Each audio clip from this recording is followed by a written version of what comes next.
오빠 전화도 없이 무슨 일이야? 다 알았어. 내가 숨긴 거 전부. 무슨 소리야? 아이 있는 거, 전 남자랑 살았던 거, 다 알아. 오빠, 내 말 좀 들어봐. 그건 다 과거의 일이고. 거짓말 그만해. 지금도 그 애 보고 있잖아. 놀이공원에서 본 사람도 있어. 김서방 진정하게 나. 장모님, 제가 지금 진정하게 생겼습니까? 왜 이런 걸 속이셨습니까? 제가 뭘 그렇게 잘못했나요? 오빠, 미안해. 정말 미안해. 놓으세요. 이제 다 끝났어요. 결혼 같은 거 못합니다. 근종 씨, 제발. 사연을 듣고 난 후 각자의 의견을 댓글로 남겨주시기 바랍니다.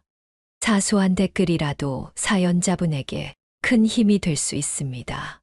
각색될 수 있고 사연자분의 입장에서 구성될 수 있습니다. 23. 그녀가 동네 골목에 작은 양장점을 열었을 때만 해도 아무도 그녀의 성공을 예상하지 못했습니다. 허름한 간판 아래 재봉틀 한 대로 시작한 그녀의 꿈은 많은 사람들의 우려 속에서 시작되었습니다. 어머니의 걱정 어린 말씀도 그녀의 의지를 꺾을 순 없었습니다. 어머니는 말순 씨가 사업하는 것을 못마땅하게 생각했습니다. 어머니, 저 할 수 있어요.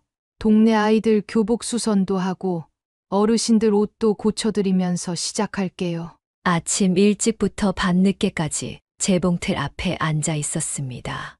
꼼꼼한 손길과 정직한 가격으로 1명, 2명 단골이 늘어갔습니다. 그러던 어느 날, 한 청년이 양복 수선을 부탁하러 왔습니다.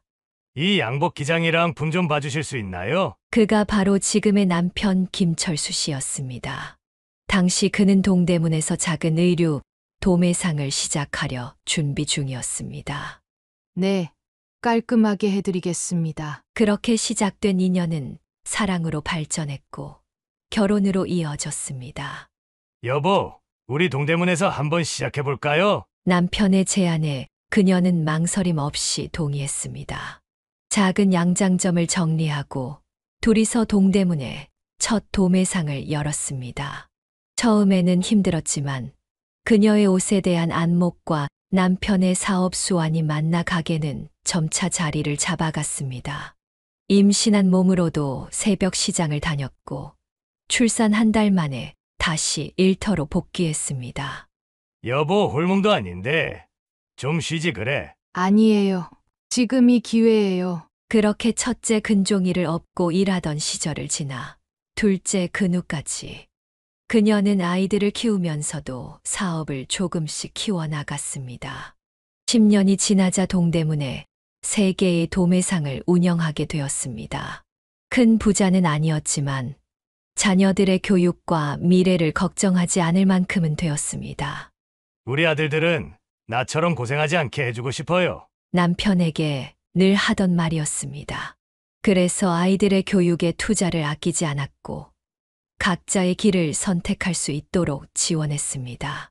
55세 은퇴를 결정했을 때 3개의 가게는 이미 동대문에서 나름의 이름을 알린 상태였습니다. 이제 너무 피곤하네요.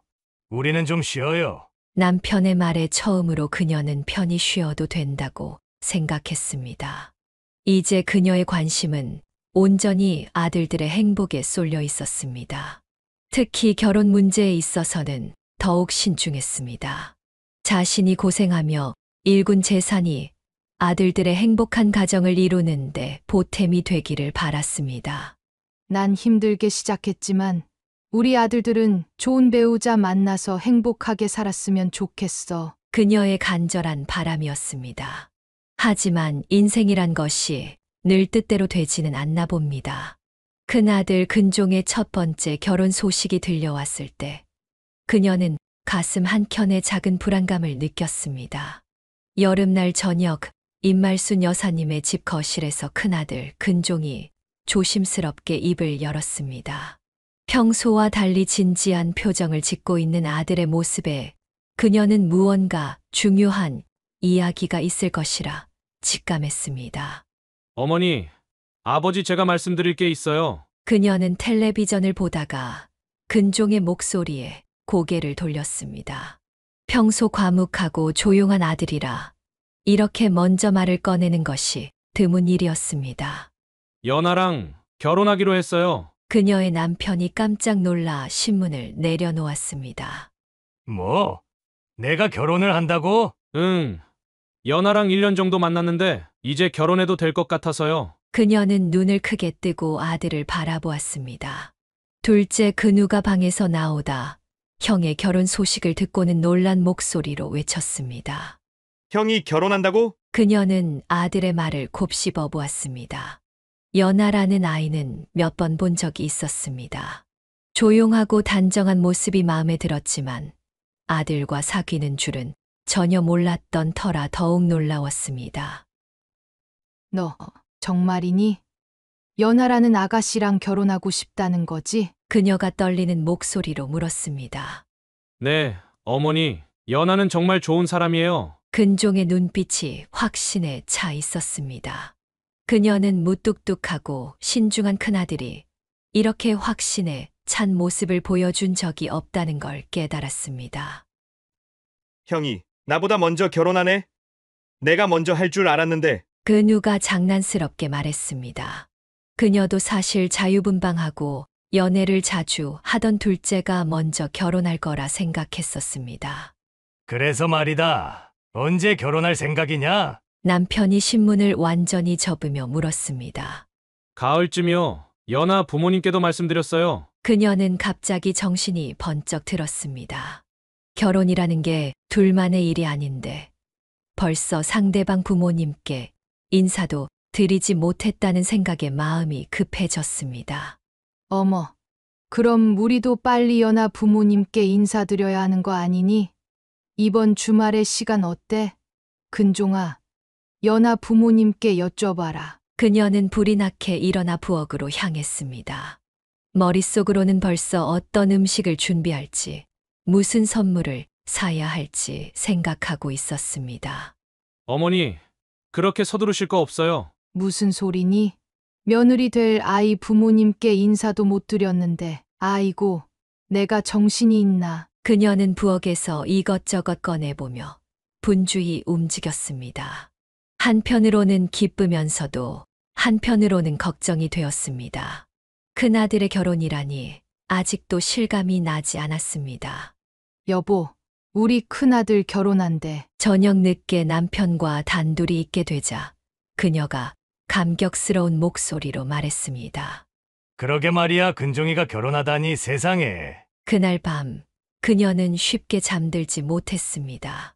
어린 시절 근종이의 모습부터 지금까지의 순간들이 주마등처럼 스쳐 지나갔습니다. 이제 그 아들이 누군가의 남편이 된다고 생각하니 가슴이 뭉클해졌습니다.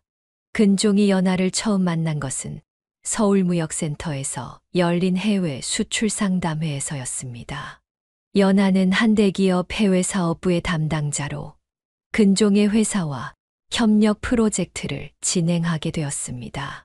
안녕하세요. 김근종 과장님, 저는 이연아라고 합니다. 첫 미팅에서 연하는 유창한 영어로 미국 바이어들과 대화를 이어갔고 차분하고 지적인 모습으로 프레젠테이션을 진행했습니다. 내성적인 근종은 그런 연하의 모습에 은근히 매료되었습니다. 6개월간의 프로젝트를 함께하면서 둘은 자연스럽게 가까워졌습니다. 연하는 미국 아이비리그를 졸업한 수재였고 아버지는 대기업 임원, 어머니는 명문대 교수였지만 모든 일에 성실하고 겸손한 모습이었습니다. 근종 씨, 오늘도 야근이에요? 퇴근 시간이 되면 연하는 종종 근종의 자리를 지나치며 말을 걸었습니다. 네, 해외 계약서 검토하느라. 제가 도와드릴까요? 영문 계약서는 제가 더 익숙할 것 같은데. 그렇게 시작된 둘의 야근은 자주 야식을 함께하는 것으로 이어졌습니다. 무역센터 근처의 조용한 포장마차에서 연하는 소주를 마시며 속내를 털어놓았습니다. 사실 전 이런 자리가 더 편해요. 집에선 늘 완벽해야 한다는 부담감이 있거든요. 내성적인 근종도 연하 앞에서는 편안하게 웃을 수 있었습니다. 프로젝트가 끝나갈 무렵 둘은 서로에 대한 마음을 확인했습니다. 근종 씨는 참 따뜻한 사람이에요. 겉으로는 무뚝뚝해 보이지만 늘 제 이야기를 잘 들어주시잖아요. 2달 정도 만났을 때였습니다. 연아의 어머니가 먼저 근종에게 연락을 해왔습니다. 근종 씨, 우리 집에 한번 와보시겠어요?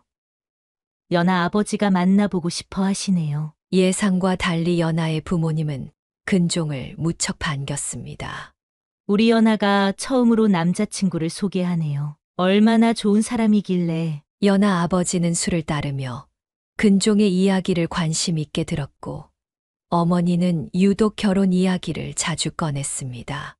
요즘 같은 세상에 너무 늦게 결혼하는 건 좋지 않아요. 적당한 때가 되면 빨리 결정하는 게 좋죠. 그렇게 시작된 둘의 인연은 겉으로 보기엔 완벽해 보였습니다.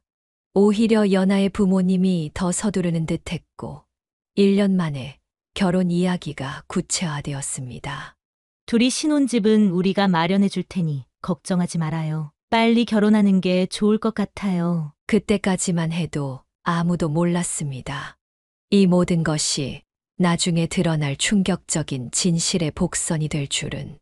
행복해 보이는 연아의 미소 뒤에는 아무도 모르는 커다란 비밀이 숨겨져 있었습니다. 예비 처가를 처음 방문하는 날, 그녀는 긴장된 마음으로 현관문을 들어섰습니다. 연아의 부모님은 생각보다 더 친절하게 그들을 맞이했습니다. 어서 오세요. 저희가 먼저 찾아뵈었어야 하는데. 연아 어머니가 서둘러 그녀의 손을 잡았습니다. 거실에 자리를 잡고 앉자 처음에는 일상적인 대화가 오갔습니다. 하지만 얼마 지나지 않아 연아의 아버지가 무거운 표정으로 입을 열었습니다. 저희가 드릴 말씀이 있습니다. 네, 말씀하세요. 그녀가 답했습니다. 사실 저희가 아이들 신혼집으로 신축 아파트를 마련해뒀습니다. 35평형인데 아이들이 살기에는 괜찮을 것 같아서요. 그녀는 순간 당황했습니다. 이미 아들을 위해 25평형 아파트를 마련해 두었는데 이런 제안은 예상치 못했던 것이었습니다. 아, 그러시군요. 하지만 저희도 이미 아니에요. 저희가 꼭 드리고 싶습니다. 무조건 받아주세요. 연아 어머니가 너무나 간곡한 어조로 말했습니다. 그녀는 불편한 마음이 들었습니다. 집으로 돌아오는 차 안에서 남편이 먼저 입을 열었습니다. 여보, 나도 좀 이상하더라. 나도 그래. 왜 저렇게까지 하시는 걸까? 그날 밤 그녀는 아들을 따로 불러 이야기를 나눴습니다. 근종아, 연아 부모님이 신혼집을 주신다는데 너는 어떻게 생각하니? 저도 좀 부담스러워요. 연아한테 물어보니까 부모님이 강력하게 원하신다고 하더라고요. 엄마가 볼 때는 뭔가 이상해. 저렇게까지 저자세로 나오시는 게 다음 날 그녀는 연아 어머니에게 전화를 걸었습니다. 어제는 정말 감사했습니다만 저희가 이미 아이들 신혼집을 준비해둔 게 있어서요. 아니에요. 저희가 꼭 드리고 싶어요. 사실 말씀드릴 게 있는데 연아 어머니의 목소리가 떨렸습니다. 네, 저희 연아가 사실 몸이 좀 안 좋아요. 큰 병은 아닌데 그래서 저희가 좀 더 좋은 환경에서 살았으면 해서. 그녀는 순간 가슴이 철렁 내려앉았습니다. 몸이 안 좋다니요? 어디가? 기관지가 좀 안 좋아서요. 오래된 아파트나 저층에 살면 연아가 고생할 것 같아서요. 제발 저희 부탁 좀 들어주세요. 전화를 끊고 한참을 멍하니 앉아있던 그녀는 남편에게 전화를 걸었습니다. 여보, 나 지금 좀 이상한 전화를 받았는데 그녀는 방금 있었던 대화를 전했습니다. 남편도 한숨을 쉬었습니다. 아이고, 이거 참. 그날 이후 그녀는 잠을 이루지 못했습니다. 연아의 건강 문제가 어느 정도인지, 이것이 아이들의 결혼 생활에 어떤 영향을 미칠지 걱정이 되었습니다.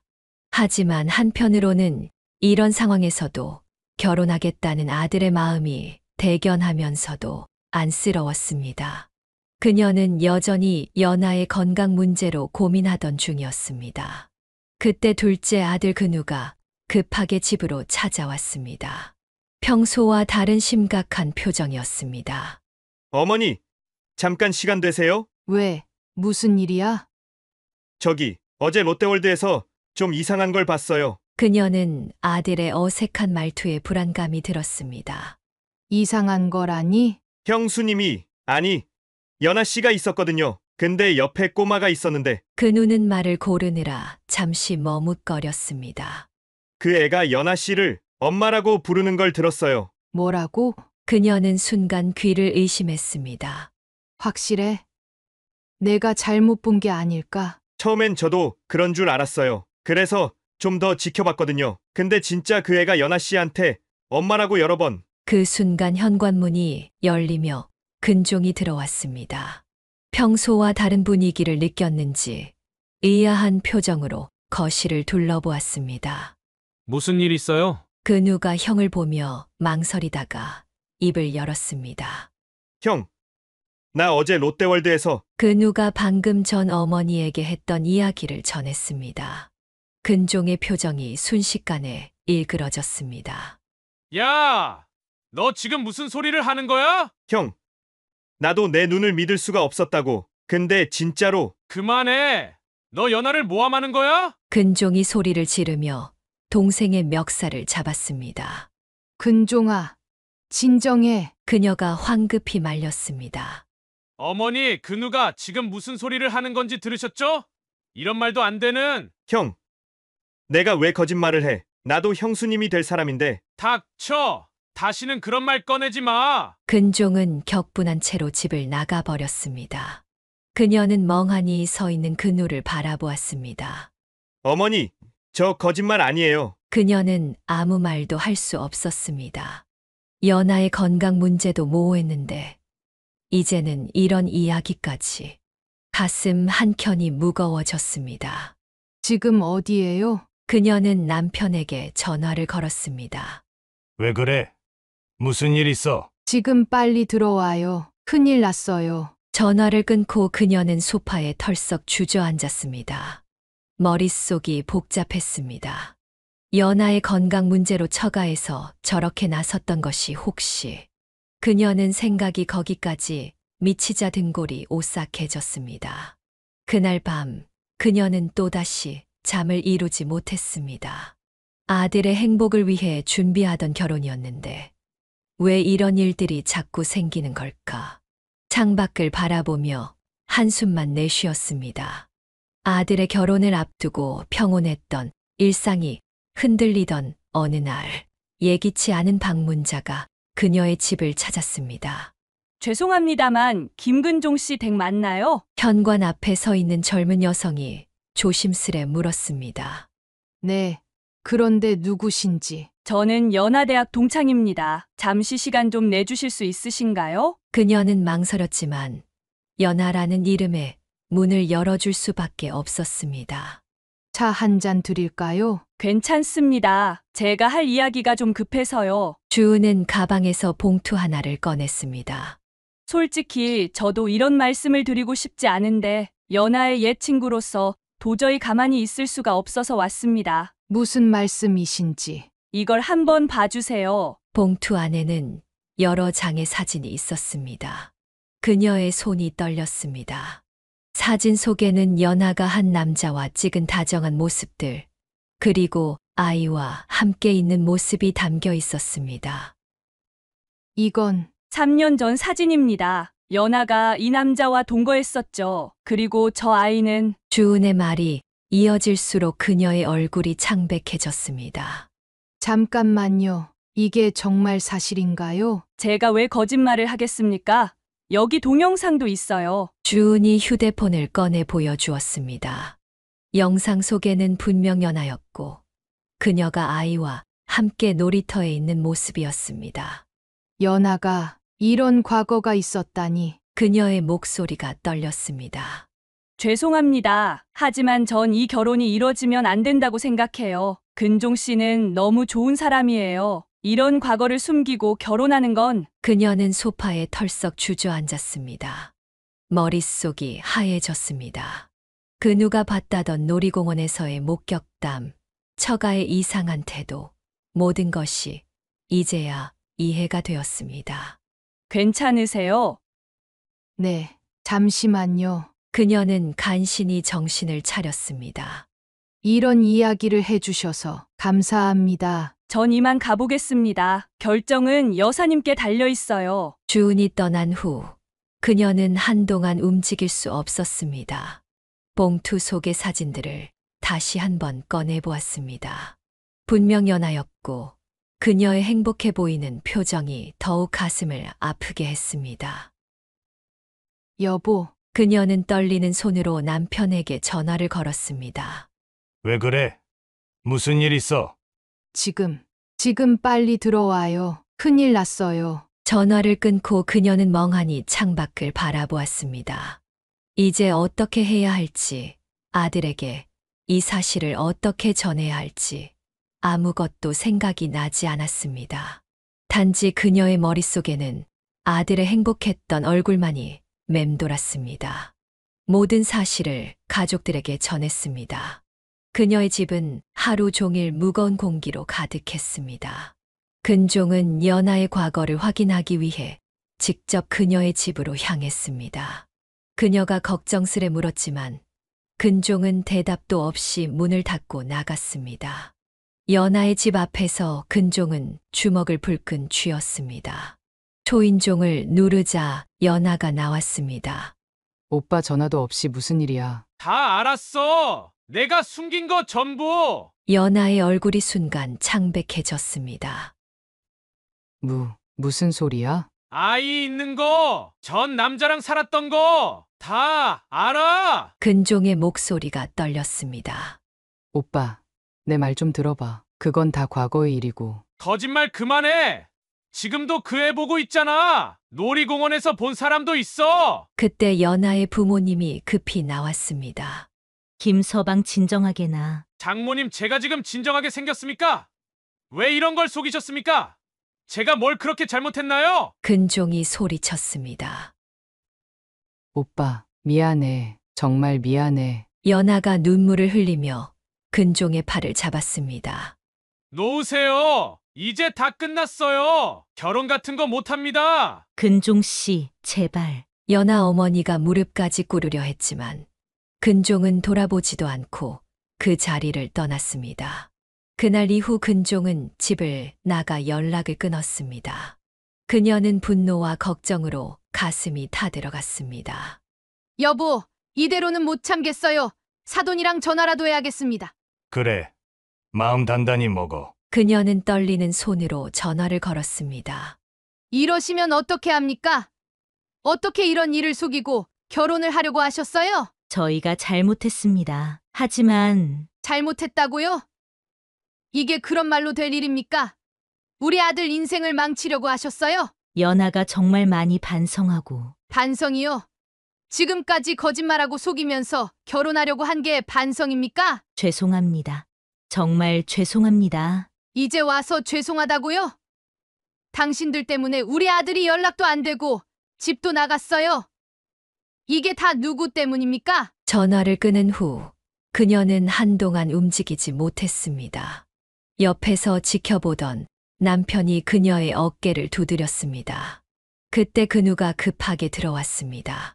어머니, 형 찾았어요. 친구 집에 있대요. 정말 어디래? 근데 형이 지금 많이 취해 있대요. 그녀는 가방을 들고 일어났습니다. 제가 모시고 올게요. 아니, 엄마가 가봐야겠어. 우리 아들이 얼마나 힘들었을지. 밤늦게 술에 취한 근종을 데리고 온 그녀는 아들의 얼굴을 보며 눈물을 흘렸습니다. 모든 게 엉망이 되어버린 이 상황에서 그녀는 아들의 아픔을 어떻게 달래줘야 할지 알 수 없었습니다. 파혼 이후 그녀의 집에는 웃음소리가 사라졌습니다. 근종은 다시 집으로 돌아왔지만 예전의 그 모습은 온데간데 없었습니다. 근종아, 밥 먹어야지. 그녀가 아들의 방문을 조심스레 두드렸습니다. 괜찮아요. 매일 같은 대답이었습니다. 그녀는 문 앞에 놓인 아침 식사를 저녁에 다시 치우기를 반복했습니다. 근종이 머리가 많이 빠졌네요. 어느 날 아침 근종의 베개를 정리하던 그녀가 남편에게 떨리는 목소리로 말했습니다. 회사는 어떡하지? 벌써 한 달째 휴직이야. 남편의 한숨 소리가 무거웠습니다. 그 누가 옆에서 조심스레 말을 꺼냈습니다. 어머니, 제가 형 회사에 다녀왔어요. 팀장님이 많이 걱정하시더라고요. 밤이면 아들의 방에서 들리는 흐느낌 소리에 그녀는 가슴이 미어졌습니다. 잠들지 못하고 뒤척이는 소리가 새벽까지 이어졌습니다. 병원에 한번 가봐야 하지 않을까? 그녀가 조심스레 제안했지만 근종은 완강히 거부했습니다. 필요 없어요. 시간이 지나면 괜찮아질 거예요. 하지만 시간이 지나도 상황은 나아지지 않았습니다. 머리는 더욱 많이 빠졌고 눈 밑의 다크서클은 깊어져만 갔습니다. 근종아, 엄마가 죽을 것 같다. 그녀가 결국 눈물을 보이자 근종이 처음으로 마음을 열었습니다. 어머니, 저 정말 바보였죠? 아니야, 내가 무슨 잘못이 있니? 6개월이 지나고 조금씩 변화가 보이기 시작했습니다. 어느 날 아침 근종이 먼저 식탁에 앉아 있었습니다. 오늘은 회사에 가볼까 해요. 그녀는 놀라서 아들을 바라보았습니다. 정말 괜찮겠어? 네, 더 이상 이러고 있을 순 없잖아요. 그날부터 근종은 조금씩 일상으로 돌아오기 시작했습니다. 출근을 시작했고 가끔은 동생 근우와 술 한 잔을 기울이기도 했습니다. 형, 요즘 좀 낫죠? 응, 내가 많이 도와줬잖아. 1년이 다 되어갈 무렵 어느 날 저녁 식사 자리에서 근종이 입을 열었습니다. 어머니, 아버지, 제가 해외 지사로 발령이 났어요. 해외라고? 네, 싱가포르 지사요. 1년 정도 있다 올 것 같아요. 그녀는 잠시 말을 잃었다가 이내 미소를 지었습니다. 그래, 좋은 기회구나. 새로운 시작이 필요할 것 같아서 받아들이기로 했어요. 그날 밤 그녀는 남편과 이야기를 나눴습니다. 여보, 우리 아들 이제 괜찮아질까요? 그럼 시간이 약이라고 했잖아. 이제 새로운 시작을 하려나 봐. 그녀는 창밖을 바라보며 깊은 한숨을 내쉬었습니다. 아들의 상처가 완전히 아물기까지는 아직 시간이 더 필요하겠지만 적어도 이제는 앞으로 나아가고 있다는 사실이 그녀를 안도하게 했습니다. 싱가포르에서 돌아온 지 한 달쯤 지났을 때였습니다. 회사의 신입 교육 멘토링 프로그램에 멘토로 지원한 근종은 그곳에서 처음 주은을 만났습니다. 안녕하세요. 김근종 과장님, 이번에 입사하게 된 오주은 대리입니다. 처음 보는 순간부터 주은은 다른 신입사원들과는 달랐습니다. 나이는 조금 있어 보였지만 겸손하고 진중한 태도로 업무를 배우려 했습니다. 주은 씨는 이전에 어떤 일을 하셨어요? 해외 무역 회사에서 일했었어요. 그런데 좀 더 발전적인 커리어를 쌓고 싶어서. 주은은 이전 직장에서의 풍부한 경험을 바탕으로 업무를 빠르게 익혀나갔고 근종은 그런 그녀의 모습에 감탄했습니다. 멘토링이 끝난 후에도 종종 업무적인 조언을 구하러 오는 주은과의 대화는 즐거웠습니다. 어느 날 야근 후 늦은 시간, 커피 자판기 앞에서 우연히 마주쳤을 때였습니다. 과장님, 이렇게 늦게까지 일하시는데 식사는 하셨나요? 주은의 따뜻한 목소리에 근종은 마음이 움직였습니다. 아니요, 아직. 제가 아는 맛있는 곳이 있는데 괜찮으시다면 같이 가시겠어요? 회사 근처 조용한 식당에서 그들은 처음으로 업무가 아닌 개인적인 대화를 나눴습니다. 주은은 자신이 해외에서 오랫동안 살았다는 것, 그리고 새로운 도전을 위해 이 회사에 지원했다는 이야기를 들려주었습니다. 그녀의 성숙하고 진취적인 모습은 근종에게 새로운 설렘으로 다가왔습니다. 그렇게 시작된 그들의 관계는 나중에 알고 보니 주은이 완벽하게 계산한 우연이었습니다. 그녀는 이미 근종의 모든 것을 알고 있었고 일부러 그의 부서에 지원했다는 사실을. 하지만 그때의 근종은 알 수 없었습니다. 그녀는 아들의 달라진 모습을 보며 안심했습니다. 웃음도 많아졌고 일도 열심히 하는 모습이 예전의 근종으로 돌아온 것 같았습니다. 어느 날 저녁 근우가 들뜬 목소리로 집에 들어왔습니다. 형, 여자친구가 생겼어요. 그녀는 순간 숨을 멈췄습니다. 정말? 네. 제가 오늘 회사 앞에서 우연히 봤거든요. 형이랑 같이 걸어가는데 형이 웃는 모습이 정말 오랜만이더라고요. 그녀는 가슴이 뭉클해졌습니다. 근우야, 자세히 말해봐. 어떤 사람이야? 그건 저도 잘 몰라요. 며칠 뒤 근종이 퇴근 후 평소보다 일찍 집에 돌아왔습니다. 어머니, 아버지, 제가 드릴 말씀이 있어요. 그녀는 가슴이 두근거렸습니다. 그게 제가 만나는 사람이 있어요. 응. 근우한테 들었단다. 아, 그 녀석이 벌써 근종이 멋쩍게 웃었습니다. 이번 주말에 인사드리고 싶은데 괜찮으실까요? 그럼 당연하지. 주은이라고 정말 좋은 사람이에요. 근종의 눈빛이 반짝였습니다. 오랜만에 보는 아들의 행복한 모습에 그녀는 눈시울이 붉어졌습니다. 어머니, 왜 우세요? 아니, 내가 이렇게 좋아하는 모습을 보니까 주말이 되어 주은이 처음 집에 왔습니다. 단정하고 지적인 첫인상이 그녀의 마음에 들었습니다. 안녕하세요. 어머님, 아버님. 저는 오주은이라고 합니다. 어서 와요. 우리 근종이가 많이 이야기했어요. 식사 자리에서 주은은 차분하게 이야기를 이어갔습니다. 처음에는 근종 씨가 너무 무뚝뚝해서 걱정했는데 알면 알수록 따뜻한 사람이더라고요. 우리 아들이 좀 그래요. 겉바속촉이랄까. 저녁 식사가 끝나고 주은이 돌아간 후 가족들은 거실에 모였습니다. 어떠세요?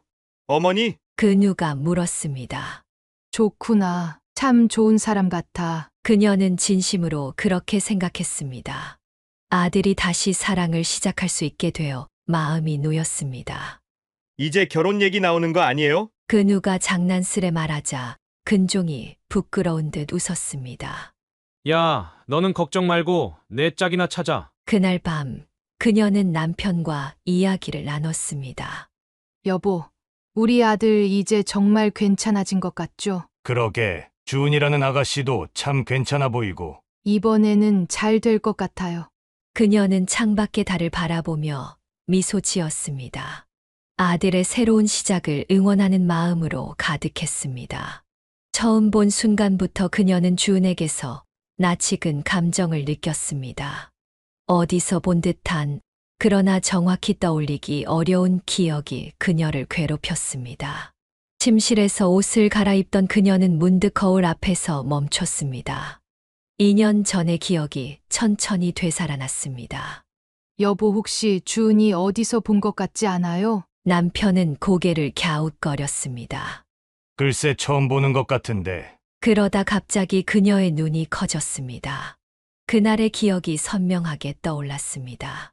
현관문을 두드리고 봉투를 건네며 연하의 비밀을 폭로했던 그 여자. 여보, 큰일 났어요. 그녀의 목소리가 떨렸습니다. 갑자기 왜 그래요? 주은 씨가 그때 그 사람이에요. 연하의 친구라며 찾아왔던. 남편의 표정이 굳어졌습니다. 확실해요. 네, 처음엔 기억이 안 났는데 지금 생각하니 분명해요. 소파에 털썩 주저앉았습니다. 지난번 만남에서 주은은 처음 보는 사람처럼 자연스럽게 행동했고 근종도 전혀 알아보지 못한 것 같았습니다.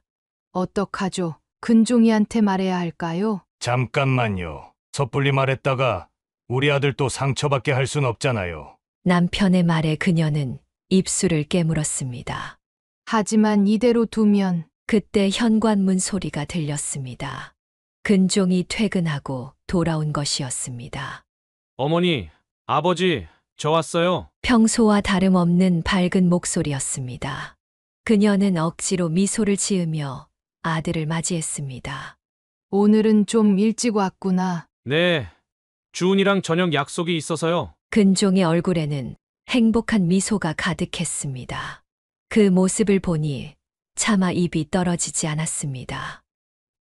그래, 잘 다녀와. 아들이 방으로 들어간 후 그녀는 남편과 다시 이야기를 나눴습니다. 여보, 이러다 우리 아들 또 일단 지켜봐요. 주은 씨가 정말 나쁜 의도가 있는 건지 아니면 그저 우연인 건지 한숨을 내쉬었습니다. 아들이 겨우 상처를 회복하고 새로운 시작을 하려는 순간에 또다시 이런 일이 생기다니. 며칠 후 그녀는 시장에서 우연히 주은을 마주쳤습니다. 어머머, 어머님. 주은이 반갑게 인사했습니다. 그녀는 심장이 쿵쾅거리는 것을 느꼈습니다. 네, 장 보러 나왔어요? 네, 오늘 근종 오빠 좋아하는 요리를 해주려고요. 주은의 자연스러운 미소가 오히려 더 불안하게 느껴졌습니다. 어떻게 이렇게 아무렇지 않을 수 있을까? 집으로 돌아오는 길, 그녀의 마음은 더욱 무거워졌습니다. 이전의 일이 우연이었을까? 아니면 주은에게 무슨 다른 의도가 있는 걸까? 아들의 행복한 얼굴을 떠올리며 그녀는 깊은 고민에 빠졌습니다. 며칠을 고민하던 그녀는 결국 연하를 만나기로 결심했습니다. 카페에서 기다리는 동안 그녀의 손은 떨리고 있었습니다. 어머님, 연하가 조심스레 다가왔습니다. 2년 전보다 훨씬 야위어 보였습니다. 갑자기 무슨 일이에요? 그녀는 잠시 망설이다가 입을 열었습니다. 연아야, 미안한데 혹시 오주은이라는 사람 알아? 연하의 얼굴이 순간 창백해졌습니다. 떨리는 손으로 물잔을 꽉 쥐었습니다. 어떻게 그 사람을, 우리 근종이가 지금 그 사람과 만나고 있어. 네. 어떻게요? 연하의 목소리가 떨렸습니다. 그게 사실은 2년 전에 우리 집에 와서 연아 내 비밀을 다 폭로한 사람이 그 사람인 것 같더라고. 그런데 얼마 전부터 근종이랑 회사에서 만났다고 하더라고. 큰일 났어요. 정말 큰일 났어요. 연하의 눈에 눈물이 고였습니다. 오주는 제가 대학교 1학년 때부터 저를 따라다녔어요. 처음엔 그냥 친한 친구인 줄 알았는데 연하는 잠시 말을 멈추고 깊은 숨을 내쉬었습니다. 점점 집착이 심해졌어요. 제가 만나는 남자친구마다 찾아가서 헤어지게 만들고 제 일상을 감시하고 10년이 넘도록 저를 괴롭혔어요. 그게 다가 아니에요. 제 아이 한 번 납치하려고 했었어요. 그녀는 숨이 멎는 것 같았습니다. 다행히 그때 이웃분이 발견하셔서 실패했지만 경찰에 신고도 했었어요. 하지만 증거가 부족해서 연하의 손이 떨리고 있었습니다. 그 여자 정신과 치료도 받았다고 들었어요. 하지만 전혀 나아지지 않았죠. 오히려 더 집요해졌어요. 아마도 저를 파멸시키려고 했던 거겠죠. 제 인생의 모든 것을 망가뜨리는 게 그 사람의 목표였으니까요. 그럼 지금 우리 근종이를 그동안 너무 죄송했지만 이건 정말 위험해요. 오주은이 근종 씨를 만난다는 건 분명히 좋은 일이 일어나진 않을 거예요. 어떡하지? 우리 아들 빨리 근종 씨에게 알리셔야 해요. 오주은은 정말 위험한 사람이에요. 자리에서 일어났습니다. 다리가 후들거렸습니다. 고맙다 연아야. 고마워. 저야말로 이런 일이 있게 해서 죄송해요. 집으로 돌아오는 길, 그녀의 머릿속은 복잡했습니다. 이제 이 사실을 어떻게 근종에게 알려야 할지, 그리고 주은의 다음 행동이 무엇일지 두려웠습니다. 연하와의 만남 이후 그녀는 잠을 이루지 못했습니다. 결국 모든 것을 아들에게 알리기로 결심했습니다. 근종아, 엄마가 할 얘기가 있어. 식사 자리에서 그녀가 입을 열었습니다. 네, 무슨 일이세요? 주은이 그 애에 대해서야. 근종의 표정이 굳어졌습니다. 어머니, 또 그러실 거예요? 이번엔 달라. 내가 꼭 알아야 할 게 있어. 그녀는 떨리는 손으로 가방에서 서류 봉투를 꺼냈습니다. 이게 뭐예요? 2년 전 내가 연아와 헤어지게 된 이유 기억나니? 어머니, 그때 이야기를 왜? 그때 우리 집을 찾아와 연아의 비밀을 폭로했던 사람이 바로 주은이야. 네, 무슨 말씀을? 바로 그때 현관문이 열리며 주은이 들어왔습니다. 오빠, 어머님 무슨 일이세요? 주은의 눈이 서류 봉투로 향했습니다. 내 입으로 직접 말해라. 그녀의 목소리가 떨렸습니다. 무슨 말씀이신지. 연아를 10년 넘게 스토킹하고 괴롭혔다는 거. 그리고 그 아이를 납치하려 했던 일까지. 순간 주은의 표정이 변했습니다. 그동안 보여주던 온화한 미소는 온데간데 없고 차가운 눈빛만이 남았습니다. 이제 들통났네요. 주은아, 이게 무슨 소리야? 어머니 말씀이 사실이야? 근종이 믿을 수 없다는 듯 물었습니다. 사실이면요? 오빠를 만난 것도, 이렇게 접근한 것도 다 연아 때문이에요. 그 여자의 모든 걸 망가뜨리고 싶었거든요. 뭐, 오빠가 얼마나 순수하고 착한 사람인지 연하의 약혼자라는 걸 알았을 때 전 결심했어요. 오빠를 이용해서 그 여자를 완전히 무너뜨리겠다고. 근종의 얼굴이 하얗게 변했습니다. 그럼 날 사랑한 적도 없었어? 자랑이요? 하하, 오빠 정말 순진하시네요. 전 그저 제 계획을 위해 연기했을 뿐이에요. 근종이 의자에 털썩 주저앉았습니다. 당신 미쳤어. 근종의 목소리가 떨렸습니다. 미쳤다고요? 맞아요. 전 미쳤어요. 이연아에 대한 집착으로 그 여자가 행복해지는 걸 볼 때마다 미칠 것 같았으니까요. 그녀는 아들을 붙잡았습니다.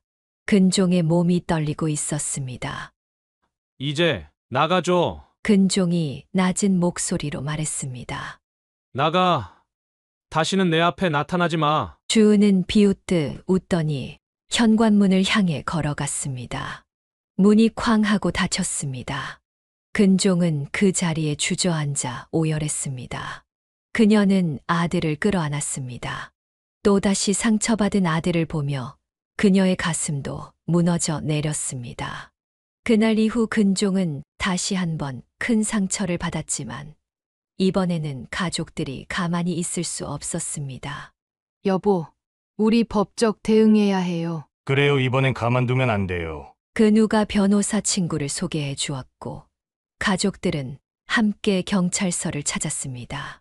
진술서를 꼼꼼히 작성해 주시면 수사에 착수하도록 하겠습니다. 형사가 말했습니다. 그때 근종이 떨리는 목소리로 입을 열었습니다. 제가 그 여자에게 투자금도 건넸습니다. 뭐라고? 얼마를? 그녀가 놀라 물었습니다. 4천이요. 해외 사업 투자라고. 방안이 순간 조용해졌습니다. 아들아, 왜 그런 걸 혼자? 주은이를 믿었으니까요. 수사가 시작되자 충격적인 사실들이 하나둘 드러났습니다. 주은은 여러 남성들에게 접근해 투자금을 받아냈고 그 돈으로 또 다른 피해자들을 만들어냈다는 사실이 밝혀졌습니다. 임 선생님, 피해자가 더 있습니다. 형사가 전화로 알려왔습니다. 지금까지 확인된 것만 5명이에요. 모두 비슷한 수법이었습니다. 연이어 피해자들이 나타났습니다. 모두 주은에게 속아 거액을 투자했다가 사기를 당한 사람들이었습니다. 저도 해외 사업 투자라며 3억을 주었어요. 저는 가상화폐 투자라고 해서 피해자 모임이 만들어졌고 사건은 더욱 커져갔습니다. 어머니, 근종이 힘없이 말했습니다. 그래. 제가 너무 어리석었죠? 아니야. 내 잘못이 아니야. 수사가 진행될수록 주은의 실체가 드러났습니다. 그녀는 수년간 이런 식으로 여러 남성들을 상대로 사기 행각을 벌여왔고 그 피해액은 수십억에 달했습니다. 체포영장이 발부됐습니다. 형사의 연락을 받은 그날 밤 가족들은 한자리에 모였습니다. 이제 끝난 거예요? 그녀가 물었습니다. 아니요, 이제 시작입니다. 재판이 남았잖아요. 변호사가 답했습니다. 형, 이번엔 꼭 돈도 찾아올 거야. 근우가 형의 어깨를 두드렸습니다. 돈은 상관없어. 그냥 이런 일이 다시는 없었으면 좋겠어. 여보, 이제 좀 안심이 되나요? 남편이 물었습니다. 네. 하지만 우리 아들 마음의 상처는 시간이 약이라고 했잖아요. 이번엔 우리가 더 잘 지켜줘야죠. 그녀는 창밖을 바라보았습니다. 이제야 긴 악몽이 끝나가는 것 같았습니다. 하지만 아들의 마음속 상처를 치유하는 데는 더 많은 시간이 필요할 것 같았습니다. 재판이 시작된 날, 법정은 피해자들로 가득 찼습니다.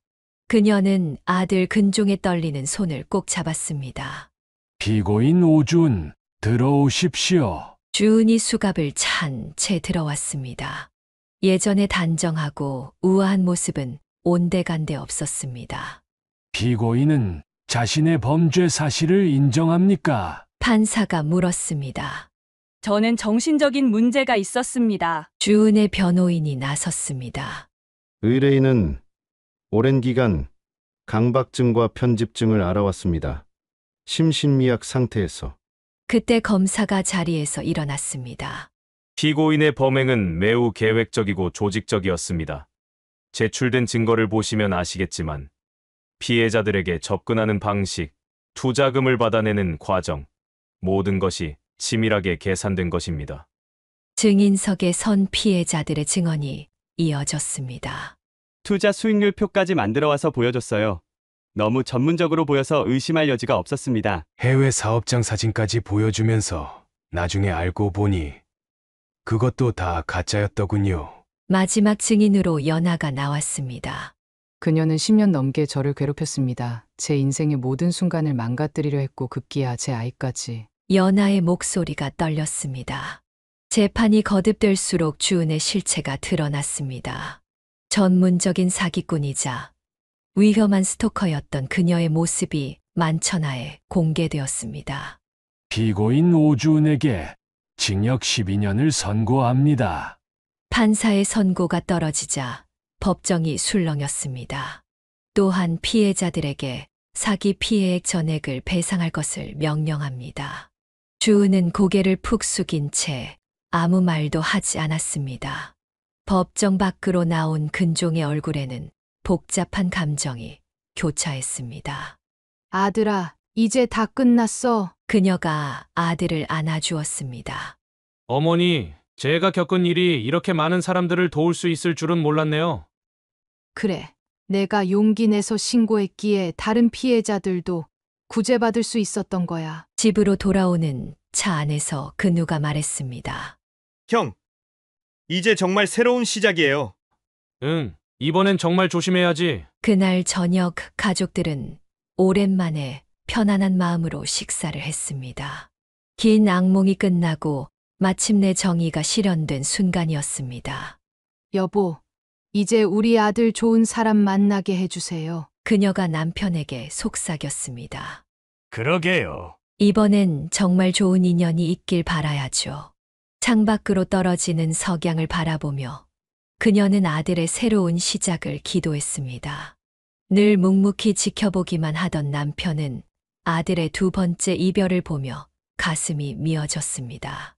퇴근 후 귀가할 때면 그는 종종 동네 소주방에 들러 혼자 한 잔을 기울였습니다. 아이고, 우리 근종이. 소주잔을 비우며 그는 아들의 어린 시절을 떠올렸습니다. 늘 책임감 강하고 성실했던 아들이었습니다. 주변에서는 모두 부러워했습니다. 대기업에 다니는 아들, 착하기만 한 아들. 하지만 정작 아버지로서 그는 아들의 삶이 너무 무겁지 않을까 걱정이었습니다. 여보, 당신은 왜 이렇게 말이 없어요? 아내가 물으면 그는 늘 같은 대답을 했습니다. 괜찮아. 시간이 해결해 줄 거야. 하지만 속으론 자신을 탓했습니다. 너무 모범적으로만 자라게 한 것은 아닐까. 좀 더 자유롭게 실수도 하고 넘어지게 둘 걸. 아들에게 친구처럼 다가가지 못한 것도 후회되었습니다.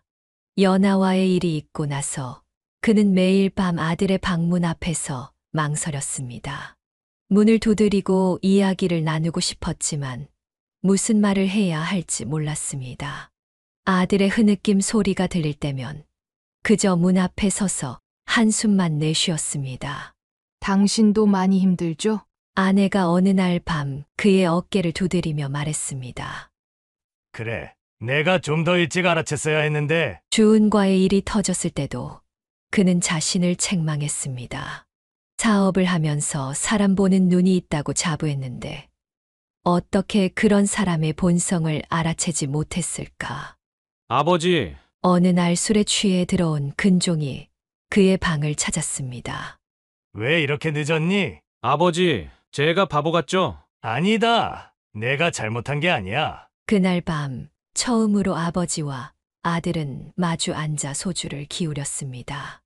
아들은 취기에 붉어진 얼굴로 울먹이며 말했고 아버지는 그저 묵묵히 들어주었습니다. 전 왜 이렇게 사람을 보는 눈이 없을까요? 사람을 보는 눈이 없는 게 아니야. 내가 너무 순수한 거지. 그 순수함이 저를 망치는 것 같아요. 아니다. 그 순수함이 내 장점이야. 다만 앞으로는 그 순수함을 지키면서도 조금 더 현명해지면 돼.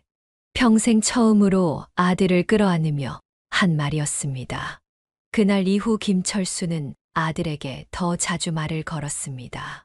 때론 친구처럼, 때론 인생 선배처럼. 비로소 그는 진정한 아버지가 되어가고 있었습니다. 근우의 결혼식 날, 그는 문득 두 아들을 바라보며 미소 지었습니다. 한 명은 아픔을 딛고 조금씩 일어서고 있었고, 한 명은 새로운 인생을 시작하고 있었습니다. 여보, 웃으시네요. 아내가 옆에서 물었습니다. 그래, 우리 아들들이 참 자랑스러워서. 이제는 알았습니다. 아버지란 건 말하지 않아도 늘 자식을 생각하고 보여주지 않아도 늘 사랑하고 있다는 것을. 그저 그 마음을 조금 더 일찍 표현했더라면 하는 아쉬움이 남을 뿐입니다. 이제는 좀 더 자주 이야기하자, 아들아. 퇴근길에 그는 근종에게 전화를 걸었습니다. 특별한 용건도 없이 그저 아들의 목소리가 듣고 싶어서. 두 번째 상처를 받은 근종은 이전과는 다른 모습을 보여주었습니다. 그녀는 아들의 변화를 지켜보며 가슴 한켠이 아팠습니다. 어머니, 저 괜찮아요. 식사 자리에서 근종이 먼저 입을 열었습니다. 이번엔 제가 실수했다는 걸 인정해요. 너무 쉽게 믿었고, 너무 쉽게 마음을 열었죠. 근종의 목소리는 담담했습니다. 이전과 달리 근종은 자신의 감정을 숨기지 않았습니다. 힘들 때는 힘들다고, 아플 때는 아프다고 말했습니다. 아버지, 왜? 제가 정말 바보 같았죠? 아니다. 내가 순수했던 거지. 그 순수함이 독이 됐네요. 아들의 말에 그녀는 가슴이 미어졌습니다. 하지만 근종은 이내 미소를 지었습니다. 하지만 이제는 달라질 거예요. 더 이상 도망치지 않을 거예요. 회사에서도 근종은 변화된 모습을 보였습니다. 오히려 더 열심히 일했고 승진도 했습니다. 어머니, 제가 이번에 팀장이 됐어요. 정말 축하해. 이제는 제가 어머니 자랑스러운 아들이 될게요. 그녀는 눈물을 참으며 아들을 끌어안았습니다. 주말이면 근종은 가족들과 더 많은 시간을 보냈습니다. 조카들과 놀아주고 근우와 운동도 하고 부모님과 산책도 했습니다. 형, 많이 달라졌어요. 근우가 말했습니다. 그래. 네. 전에는 혼자 끙끙 앓더니 이제는 이렇게 밝아졌잖아요. 다 너희들 덕분이지. 가족이 있어서 다행이야. 그녀는 두 아들의 대화를 들으며 미소 지었습니다. 아들이 조금씩 회복되어가는 모습이 보였습니다. 여보, 우리 아들 이제 정말 괜찮아질까요? 남편에게 물었습니다.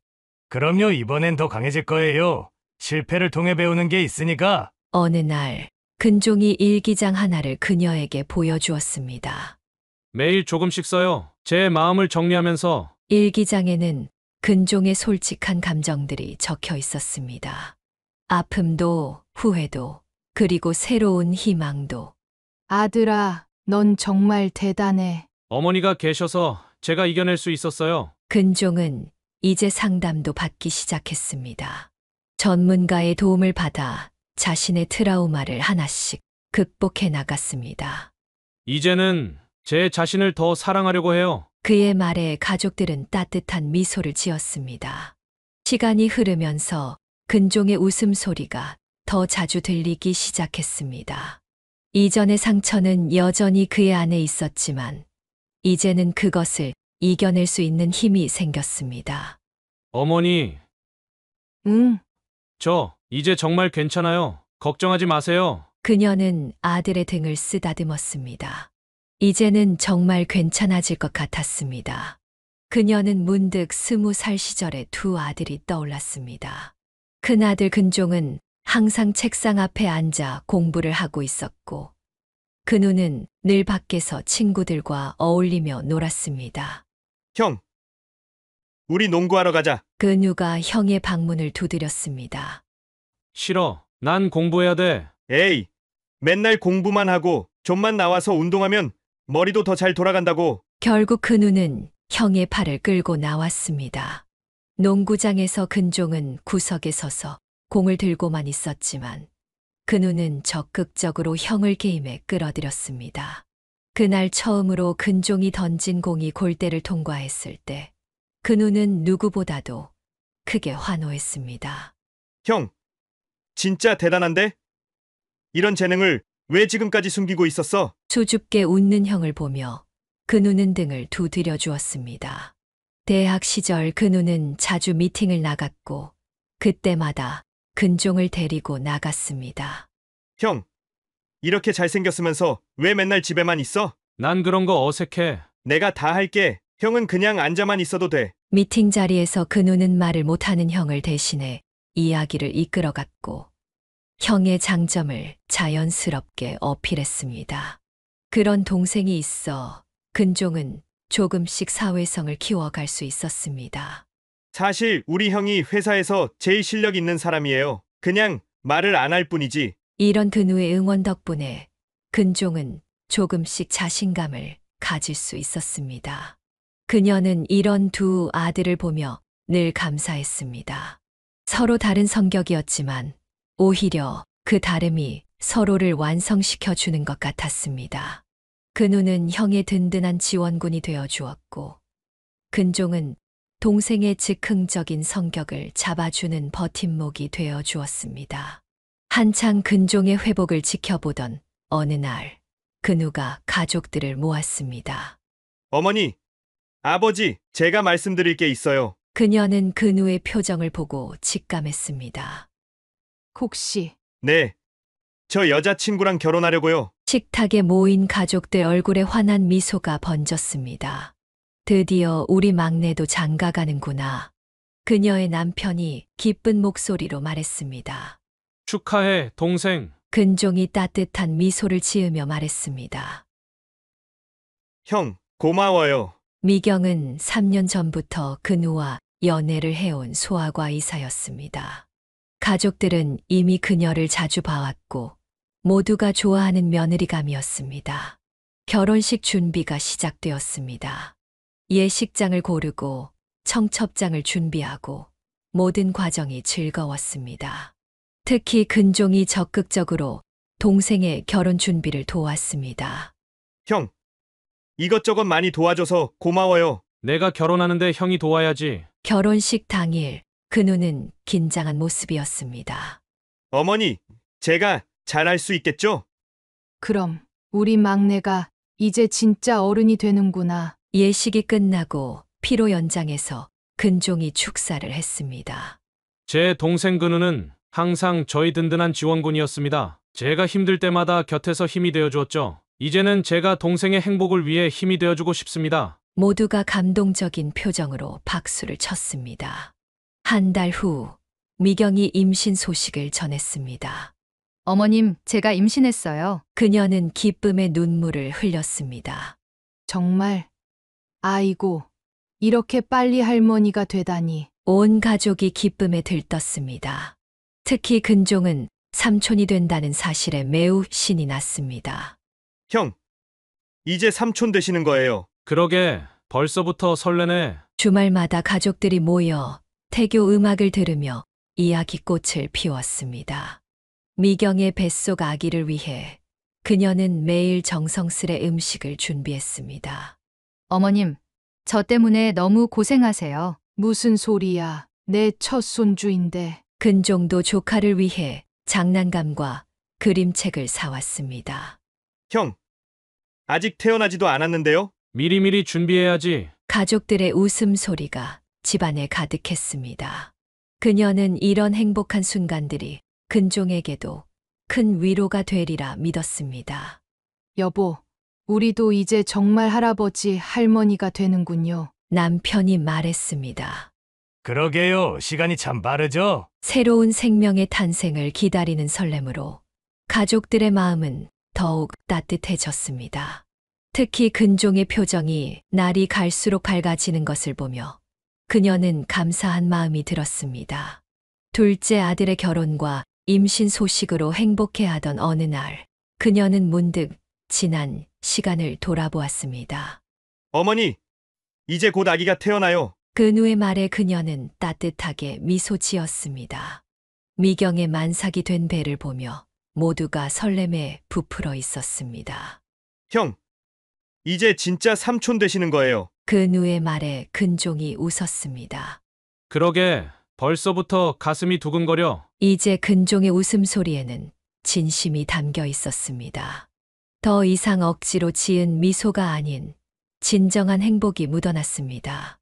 어머니, 응. 왜? 저도 이제 새로운 시작을 하고 싶어요. 그녀는 아들의 손을 꼭 잡았습니다.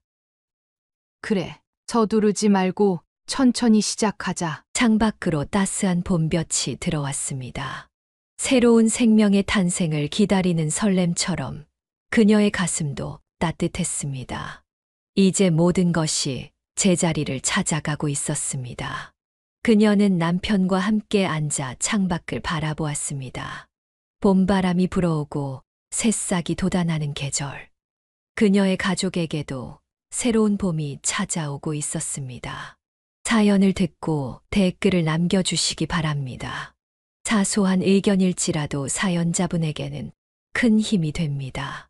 노골적인 악성 댓글은 사연자분에게 상처가 될 수 있으니 삼가주시기 바랍니다.